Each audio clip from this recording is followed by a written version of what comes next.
Regerai tidane my deputy international president very overseer my Madau very president Shakare president njalo. Hallelujah. Amen. Regerai nditende mama. Yekelani ngibonga umama.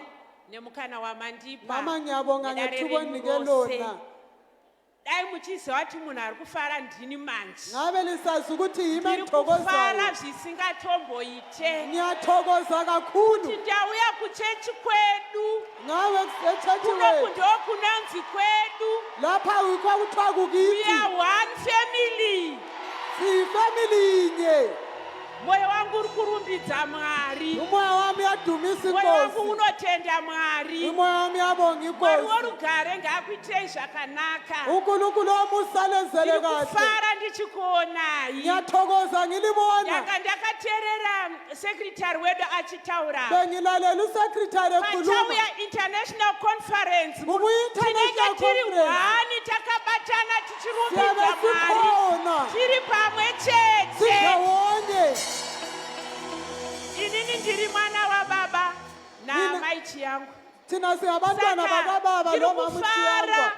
Ndauya kuna baba Ngakho vangu na mai ngiyathokoza vangu. ngoba ngize kubaba wami nomama wami. Ndikunzwa kufara ndine manyukunyuku. Ngizwa intokozo Jesu enkulu. ngakudzwe. Haleluya. uNkulunkulu kadunyiswe. Andisataura nguzvizhinji. Asakhuluma Tine kunene. mushumiri atomirirwa. Sinomchumelo Asi next olelelweyo. time.